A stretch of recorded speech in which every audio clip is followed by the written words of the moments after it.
कोई माई का लाल चैलेंज कर रहा है ये पवन दास, कोई माई का लाल इस सच्चिदानंद पर, सर्व सृष्टि के रचनहार पर, सर्व सृष्टि के स्त्री पुरुष जिनके बेटा बेटी हैं, जिनके बच्चे हैं, इंसानों से लेकर जानवर तक सब इनके बेटा बेटी, इनके बच्चे हैं, सब इन्हीं की आत्माएं हैं।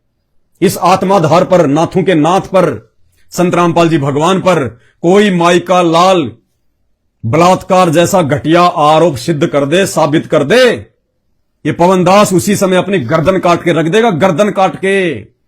अरे ये तो वो सच्चिदानंद है जिसने नकली सच्चिदानंदों की ये शास्त्र दिखा दिखा के पोल खोल दी। एक होता है बलात्कार, एक होता है व्यभिचार। तुम तो बलात्कार का आरोप लगा रहे हो संत रामपाल जी पे। मूर्खों, कौन से नरक में जाओगे?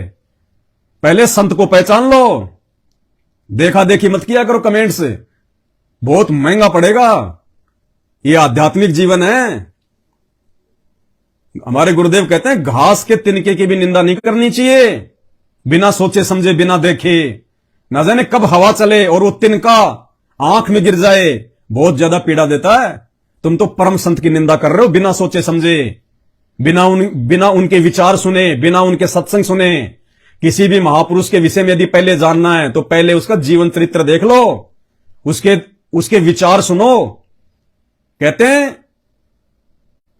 मालिक की वाणी है, साधु शब्दा परखिए। साधु जो होता है ना, संत, उसकी पहचान उसके शब्दों से करनी चाहिए, उसके सत्संगों से करनी चाहिए, उसके प्रवचन से करनी चाहिए, उसके विचारों से करनी चाहिए, उसके द्वारा लिखित साहित्य से करनी चाहिए। साधु शब्दा परखिए। और दुख पड़े घरनार, घर की औरत को उस समय जो है वो परखना चाहिए जब आपके घर पे कोई आपत्ति आ जाए, कोई संकट आ जाए। उस समय एक स्त्री की पहचान होती है, वो कितना अपने पति का साथ देती है या उठा के सामान मायके की तरफ वो दौड़ देती है। तो कहते हैं साधु शब्दा परखिए, दुख पड़े घरनार, और सूरवीर जब जानिए, जब रण बाजे तलवार। योद्धा, सूरवीर, उसकी पहचान युद्ध के क्षेत्र में होती है, जब दोनों आमने सामने जब सेनाएं होती हैं। और जो सूरवीर होता है वो अपना अंग अंग कटवा लेगा लेकिन मैदान छोड़ के नहीं भागता। और जो मैदान छोड़ के पीठ दिखा के भाग जाए वो सूरवीर नहीं, वो कायर होता है, कायर।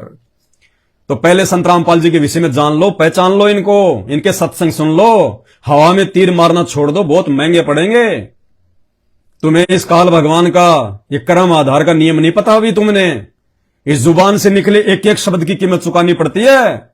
जुबान से निकले हुए शब्द तो छोड़ दो, मन, कर्म और वचन से भी यदि तुमने किसी का बुरा सोच लिया, किसी की निंदा कर दी, तुमने किसी की चुगली कर दी, वो उसका भोग भोगना पड़ता है, बहुत भयंकर।